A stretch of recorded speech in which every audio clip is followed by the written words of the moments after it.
There are a lot of different side hustles to choose from, but in this video, I'm going to share with you 3 different side hustles that require very little skill to get started.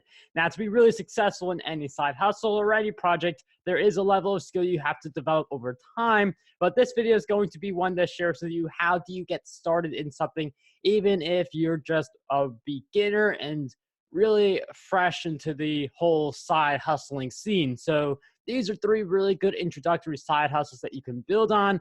And as you see results from these 3 areas, you can decide to pursue them on an even deeper level. So the first side hustle that requires not too much skill to get started is selling on eBay. Basically, all you have to do is be able to take pictures of things, and then you can start selling them on eBay. Now, this gets a little bit advanced as you figure out what is it that you sell and what you buy things at and what you sell things at. But the reason I'm putting this one in as something that requires no skill to get started is because I think for anyone who wants to do eBay, start with the stuff you already have in your possession.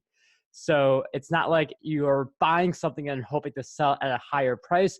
You're taking unused items in your house, you're clearing up space, or clearing out the clutter, and you're making money for it. And that's one of the compelling reasons people go to eBay.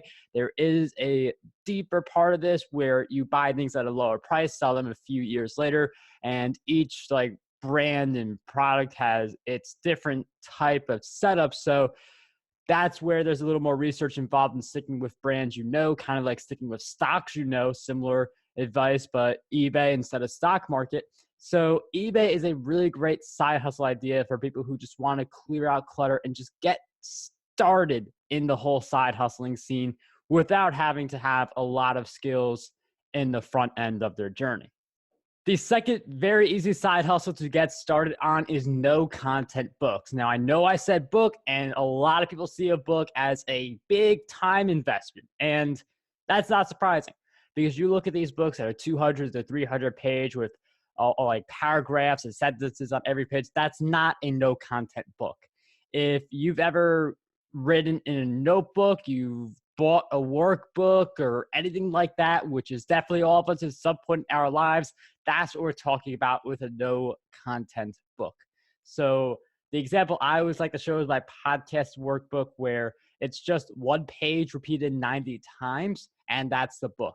So you could come up with a bunch of workbook, notebook ideas and other no content ideas, and you pretty much repeat one page 90 times. And that's pretty much all you have to do in that area. You could even take the same format and reuse it, just have a different cover, have a different topic that you're covering. So if you do workout books, which is how some people get into the no content scene, you could do workout books for one group of people, workout books for another group of people, but you want to make sure obviously that the books are quality. So all you would really have to do in this side hustle before you jump into it is just look at other workbooks and no content books to get an idea of what they offer, how they're structured so that it's a valuable experience.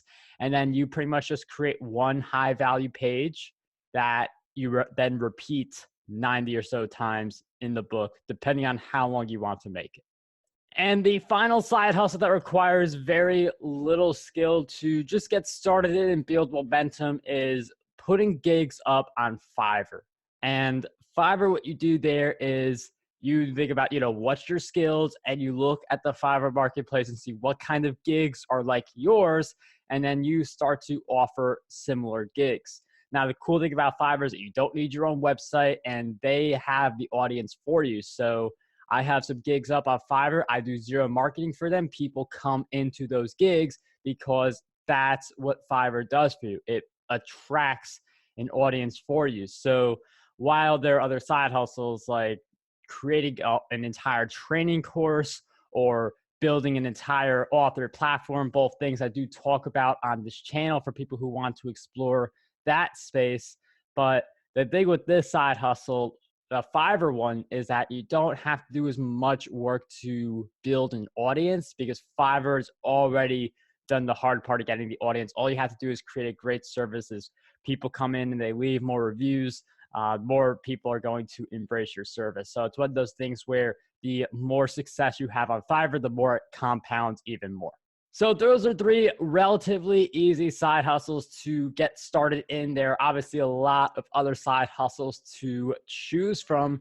And if you want more ideas, you may want to check out my other side hustle ideas video where I shared 3 other ideas that do require more work, but do have quite a nice payoff for people who have that long-term mentality. And if you enjoy this video, I do hope you hit the like button and subscribe to the channel for more like this. Until then, dream big, achieve greatness, and unlock your potential today.